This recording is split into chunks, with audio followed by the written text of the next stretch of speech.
Hey there, entrepreneurs. My name is Sushant, and welcome to Trip Talks. This is the show where I interview successful e-commerce entrepreneurs, business executives, and thought leaders, and ask them questions about their business story and also dive deep into some of the strategies and tactics that they have used to start and grow their businesses. And today, I'm really excited to welcome Will Nitze to the show. Will is the founder and CEO of IQBAR. IQBAR is the first nutrition bar optimized for the brain. And today I want to ask Will a few questions about his entrepreneurial story and some of the strategies and tactics that he has used to start and grow his business. So thank you so much for joining me today at Trip Talks, Will. Yeah, thanks for having me. I should have clarified your name. Did I pronounce your last name properly? Yeah, you got it. You got it. It's a tough one, Nitze. Nitze. Yep. Okay, cool. So let's get right into it. I'm very interested to know, what motivated you to create this company, IQBAR. What was the? Can you share your story of entrepreneurship? How did you get started with the business? Sure. Yeah, I mean, it was a combination of a number of elements. Number one, I always wanted to start my own thing and create something from scratch and be my own boss. I just didn't know when would be the right moment for that to happen. The second variable was I didn't love my job, to be honest. I didn't hate it, but I was just not very passionate about it. I was selling software to oil and gas companies, and I got quite good at it, and I learned a ton of skills. And so I'm really glad that I, worked for someone else out of college and build all the foundational skills that anyone needs, PowerPoint, Excel, how do you run a meeting? How do you write a good email? Like how do corporate hierarchies work? All of that was important for me to learn, but I wasn't passionate about it. And so that certainly helps. And then, I had always been, even before college, I'd been kicking around ideas with myself, with friends, with my family. And finally, I got to an idea that I felt I could do and own. I could literally create the product and basically own all phases of the business at the outset. Of course, that's not scalable over time, but and that was in the CPG, the consumer packaged goods world, and more specifically in this in the food and bev space. And brain food was this thing that had not been done before. I was also super interested in the brain. I had studied psychology and neuroscience in college. And so it was just kind of the confluence of a ton of different variables at the same time. That was about 2017, early 2018. So how did you, a protein bar is, as we think about it, is quite a generic product.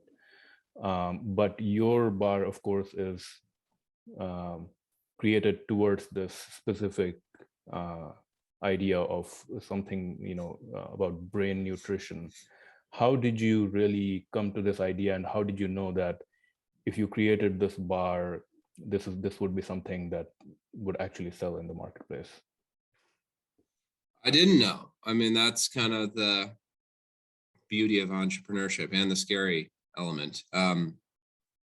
You can make a bunch of educated guesses, but we didn't know that people wanted brain food, and ultimately they don't really want it. They want brain and body food is something we've learned. So, I mean, the toughest component of any startup is just starting, and you should really assume that what you start with is not what you're going to finish with, and that you're going to have to pivot 10 times anyway. So it's not that daunting that your first prototype,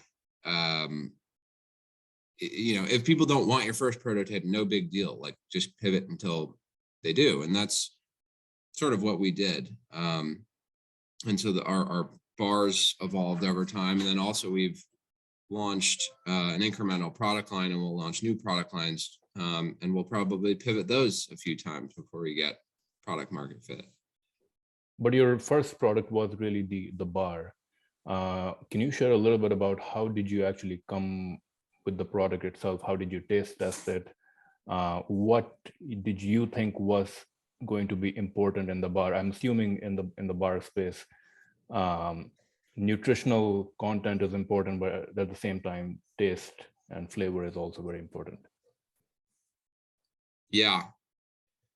I mean, this is all things I've learned over time, not really that I knew from the outset, but people buy certain things with certain, they tie expectations to form factors. So they expect certain things from, a morning beverage, and they expect very different things from a protein bar and different things from a bag of chips and so on and so forth.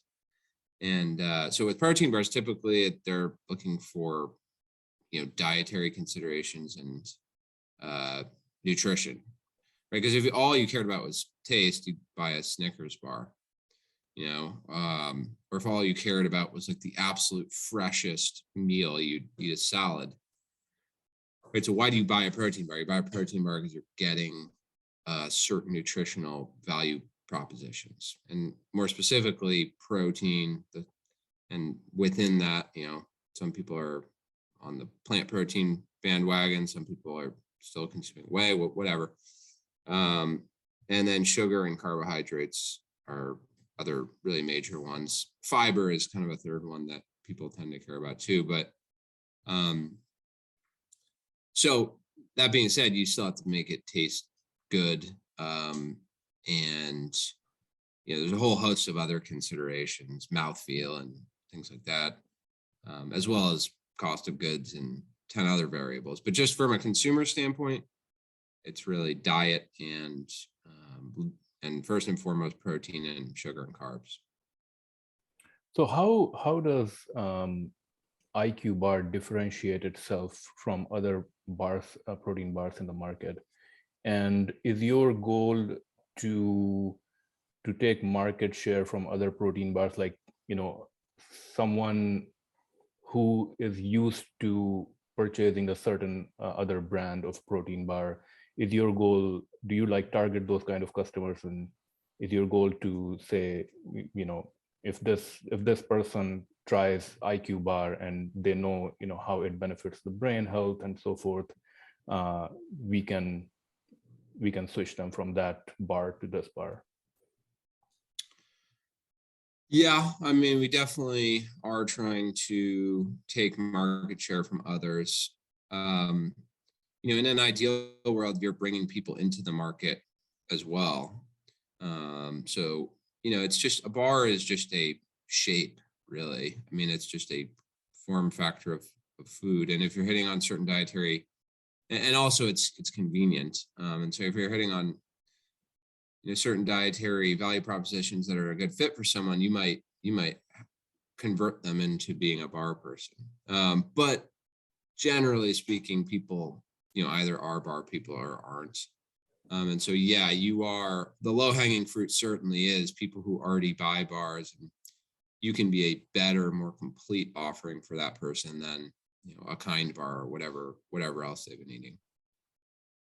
Can you share a little bit about the early product development process, and how did you scale that to make it more of a mass manufactured product? And what can other people learn, or other entrepreneurs learn from that? Yeah, I mean, it's trial and error, honestly. If I were to give you one phrase that encompasses it all, it also depends on how you want to do it. Like the way I did it was, I just I bought a ton of bars. I looked at their ingredients. I looked at their nutritionals. I talked to as many people who had formulated or manufactured products in the past, and just sort of triangulated a ton of information. And then, did a lot of Microsoft Excel work of just, here's how, here's the inputs that would create what I think would be a great output. And then you call all these ingredient companies and you say, hey, I'd love a sample of this. And then you get them, and then you make it, and then it's terrible. And then you just, shift a few things here or there, and it's slightly less terrible. And then you you keep doing that until you get to some place where you're like, okay, this is actually feasible. And then you sort of have to do a little bit of rework, because then you have to go to a manufacturer and say, hey, here's my formulation. And they'll say, well, that's not going to work for XYZ reason. And you have to make 10 more tweaks. And then ultimately you have something that can be manufactured. And then you do manufacture it, and you get it out in the market, and you get 1,000 responses of how it is, or what people think of it. And then you make 10 tweaks based on that. So it's really just constant iteration. And it's kind of like what I was saying earlier about pivoting. It's like that applies also to just the quality of your product. You want to constantly micro pivot your product until you don't get people complaining. Or majority. I'm sure there's always going to be a few people that will find something. Now, when you create like a new flavor or something, is it still the same? Like, I'm assuming you're not doing that tweaking anymore. It's the manufacturer, you're giving them directions, and they're helping you produce new flavors and so forth. It actually still is me. We're just now starting to transition that responsibility over to someone else. But yeah, I mean, it's been me for forever, for a number of reasons. It's really expensive to hire a third party to formulate products. It takes a long time. You have less control. They don't always do it the way you want to do it. And so I've always had the opinion that, I'd rather just do the most, like, learn to be an expert at the absolute most critical product related things myself. Because then, you only have yourself to blame. It's sort of like starting a software company, but not knowing how to program. I don't know. I would never want to do that. So in terms of financing, I know you ran a very, very successful crowdfunding campaign. Can you share a little bit about, what went into that? What kind of preparation, what kind of marketing you did to make that campaign really successful? What can other entrepreneurs learn from it who are trying to do similar kind of things? Yeah, that was a while ago. And who knows if this stuff's still relevant. But yeah, we did a Kickstarter mostly because we didn't have any money. We needed to generate, and it's not even necessarily generate, Kickstarter funds to then fund the business, because it's really the way we looked at it, which is how I think most people should look at it, is generate a bunch of sales so that you can, establish a valuation of your company and go out and raise, not a ton of money, but enough money to really get started. And that's how we treated it. So yeah, I mean, the tactics were, the problem with, things like blog posts that you'll read is they all kind of say the same thing, and everyone kind of tries the same things, Facebook ads and press, and none of it really works, or none of it worked in our experience. And the less sexy tactics, like literally spamming everyone you've ever met, anyone you're friends with LinkedIn, friends with on LinkedIn, like kids, people you went to middle school with, like friends, family. And it's really a momentum game. And I think we had just about half of the backers were organic. So we just built a lot of momentum just from sending out email after email after email. And then, we got listed as a project they love, is a little like banner they put on. And then we were on the front page of the food section. And then all this organic traffic came in of just people who go to Kickstarter.com and look for projects to back. And then we got featured in their newsletter, and there's just a couple other sort of hacks, but it's not, all the traditional tactics in our experience really did not produce a positive return on investment for us. And was that the point that you realized that this was going to be a winner? Like, was that the point where you realized that there was a product market fit, even though you had put all that effort to drive the demand? No, not at all, because they bought thin air. They didn't actually buy anything. I think the moment you establish product market fit is when someone buys a product and then rebuys it. But it was certainly better than not having a successful campaign. It certainly allowed us to, it certainly gave credence to the idea that this was something people wanted, at least in theory. And so once you had that money and you brought the product to the market, at what point did you realize that, okay, this is really working?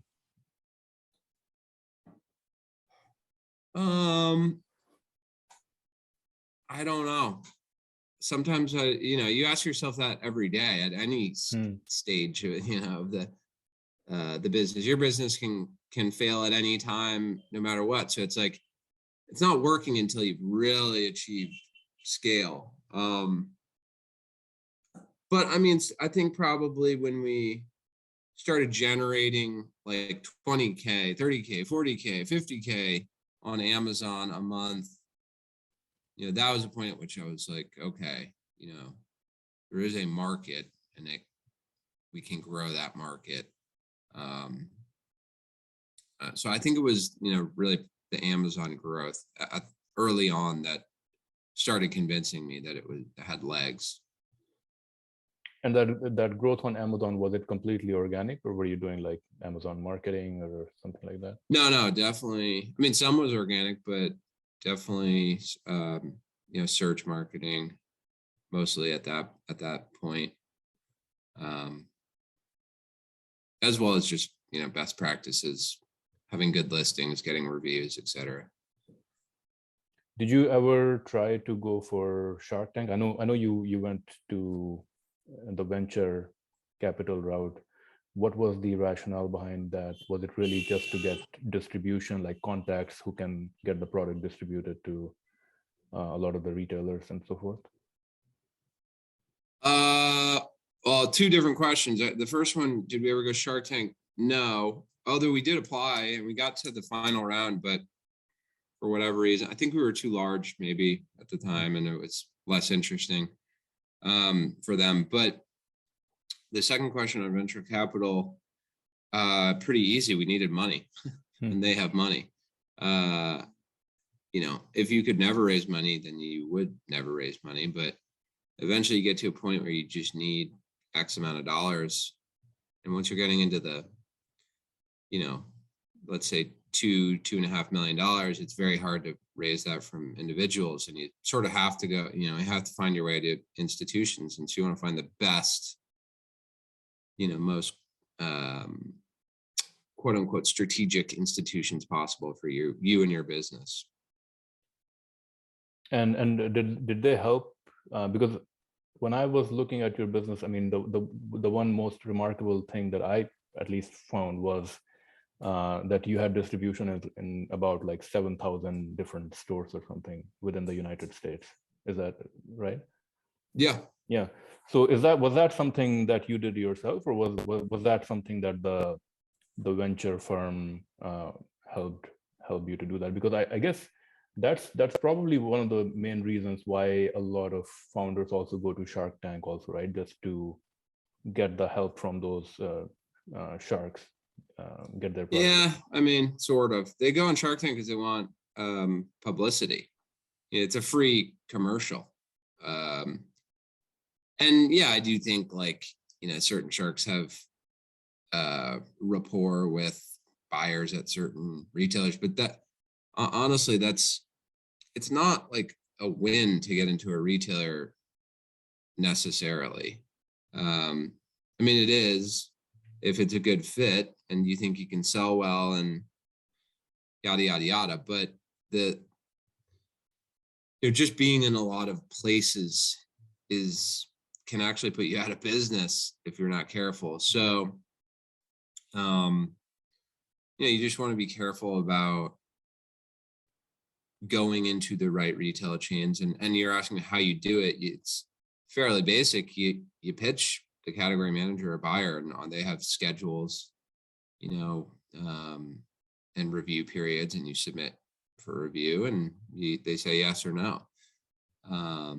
And there's an off cycle. You can pitch people off cycle, and it's sort of like any sales cycle where you find the decision maker, you find out when they're evaluating potential solutions, and then you pitch your solution.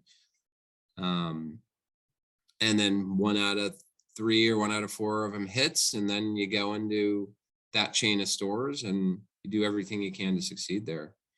And just over time, you keep adding those doors, and sometimes subtracting doors. Yeah. And you were saying that that if you're not doing it right, you can actually go out of business. So does that currently, like, is online your bigger chunk of your bigger revenues, or is it more of the retail sides? Online is the majority of the business, although it's getting to be close to half and half. I think it'll be closer to half and half in 2022, just because of some large brick and mortar customers that are coming online. But yeah, I mean, online is a beautiful thing. There is no review schedule, right? And there's a way to win online, and if you're smart and diligent and hardworking, you can do it. You control your destiny, I guess is what I'm trying to say, a little bit more online than in brick and mortar, but it has its own challenges. You're shipping out individual parcels rather than pallets. You have to advertise, which costs money, and you're building a really like net profitable online business is quite tough.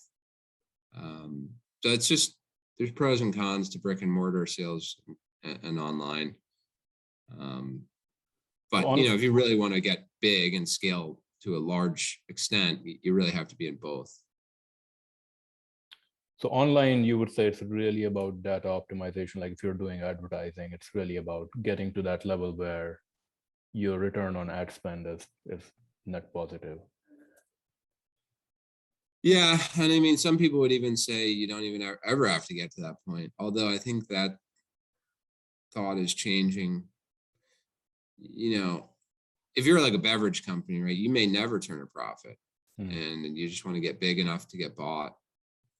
We've always taken a different approach and had a different philosophy of, we need to have a good gross margin, and we can't rely on artificial variables like funding and or acquisitions. So yeah, I mean, we think long and hard about all of our elements of our cost structure. Which markets are you currently in? Are you selling mostly in North America, or are you in other international markets also? Yeah, the vast majority. I mean, the vast majority is North America, and really America. There's so many headaches with international selling, especially in the COVID era. I mean, it's just brutal. It's hard enough getting ingredients imported. So, every country has a different set of regulations, different labeling requirements. It's just not very scalable for a startup.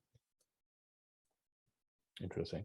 I saw on your website that you were using both email and SMS marketing. I'm really interested to know, is email going away? SMS is the new email.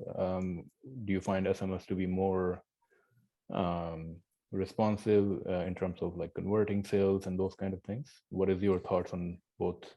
Yeah, I'm not super qualified to answer that because I don't do much of the actual creation of the messaging or distribution of the messaging and measurement of it. But just generally speaking, certainly SMS has better response rates than an email. on average, just because it's newer and people are less fatigued by it, and it's a quicker response time, and there's just a whole host of reasons why. And eventually, everyone will be in SMS, and you'll sort of it'll be saturated, and then there'll be some new thing. But generally speaking, the newer the communication vector, the higher your open rates and higher your results will be. So, that being said, email works. It's still tried and true. And so it's really just a question of like, how do you communicate with people in as many ways as possible that is, maintainable as a small team. So, Instagram direct messaging and comment responses, and that's another way to communicate with people. So it's just a question of, what communication methods are driving the best results. Are you trying TikTok? I mean, TikTok is the new kid on the block, and it's like really getting big now. I think a lot of businesses are getting success on TikTok. Yeah, we have dabbled in it. I'm not a TikTok user, but my wife is, and other folks I know certainly are, and obviously it's gigantic, and some brands have done pretty well on it. It's certainly, there's a lot of green pasture in that space for the taking, but it's just sort of like, you definitely don't want to do it willy-nilly. You want to have a strategy, and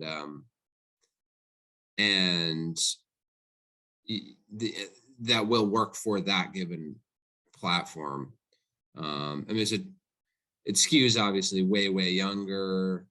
The content is completely different. It's shorter form. Like it's just a different ballgame. So I think most brands just haven't, there isn't a playbook for it, and therefore a lot of brands don't know what to do for it and with it, right? Whereas like Instagram, it's like there are a zillion playbooks. However good they are, I don't know, but it's there is like a way to do it. Whereas TikTok, it's kind of like the Wild West right now.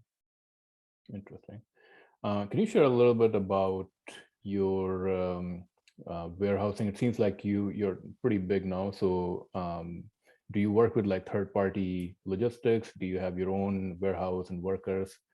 I also wanted to know about your team, but maybe I'll ask that afterwards.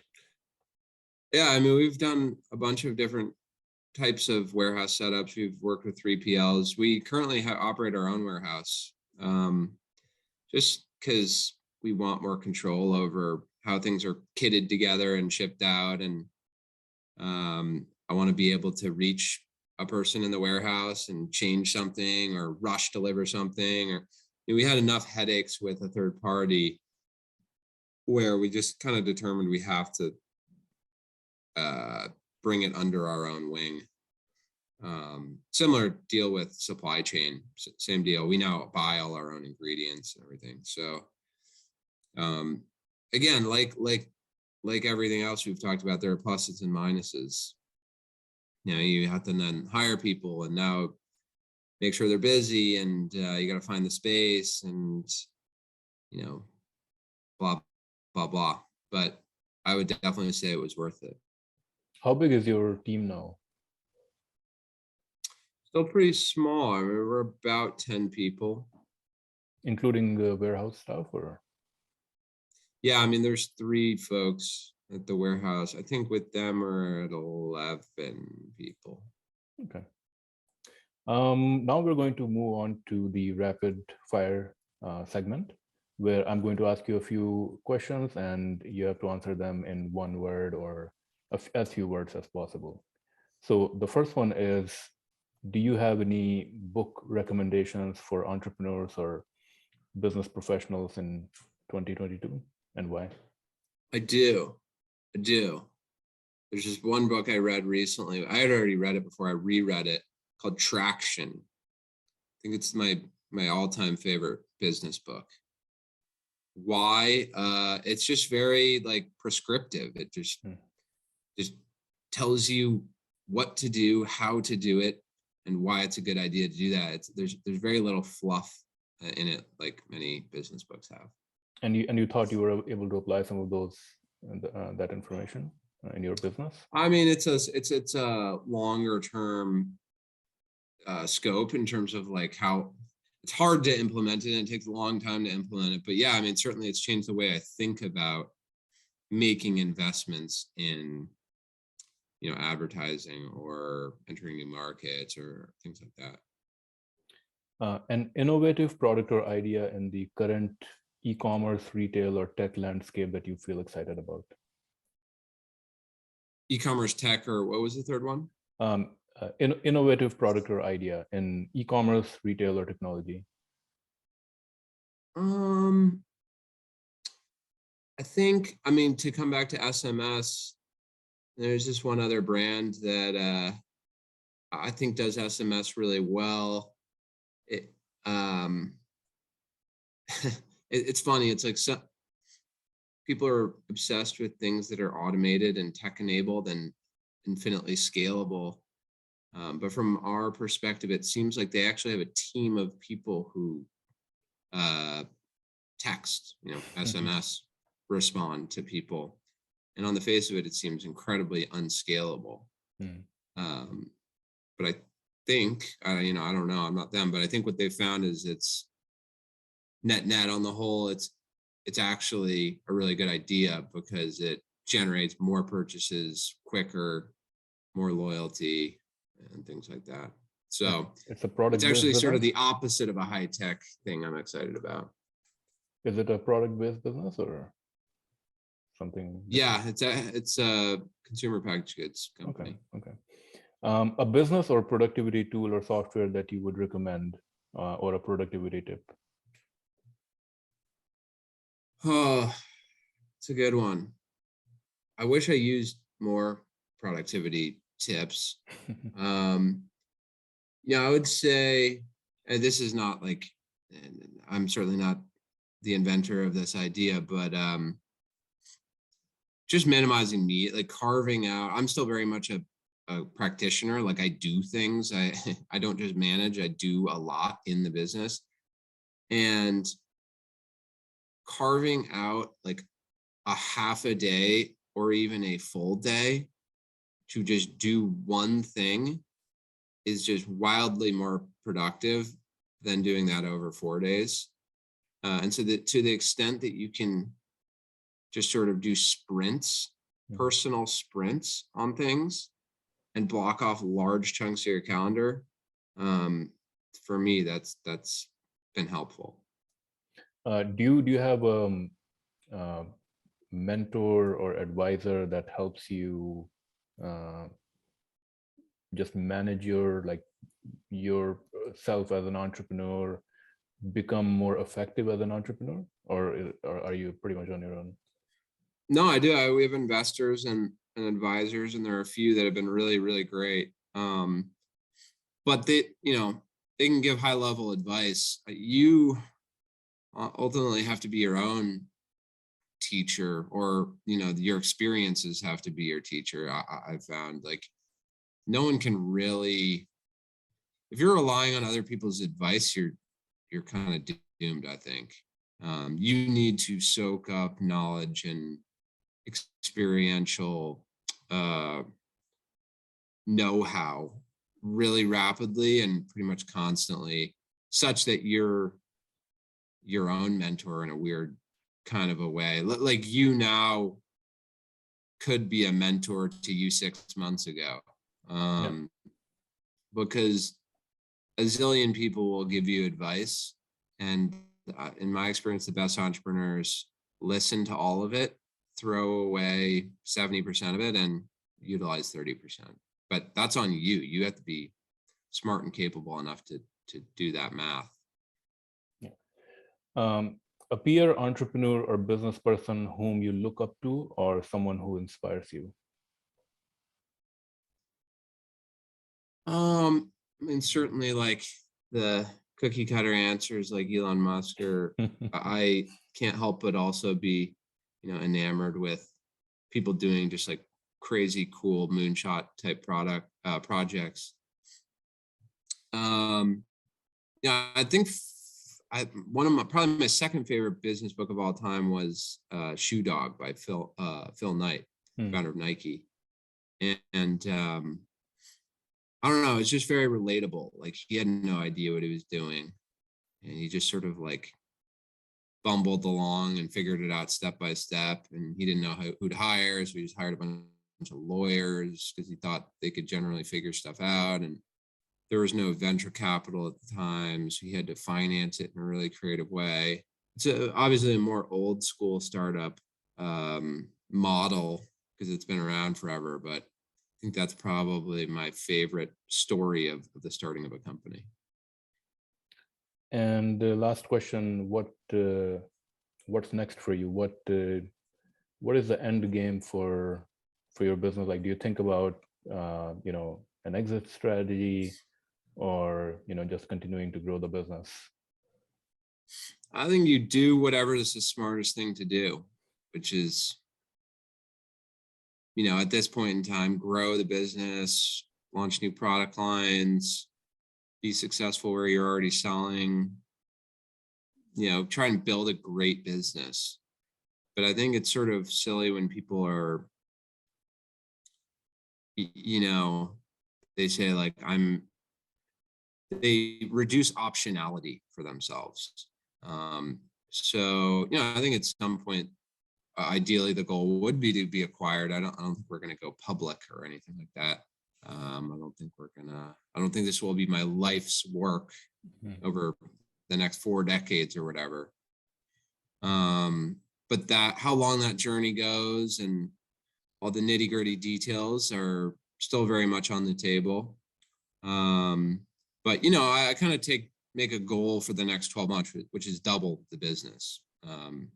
And so if you double the business, good things are going to happen. Maybe those good things are people try to buy you, and maybe you entertain that. Maybe you don't, because you think you can double the year after that.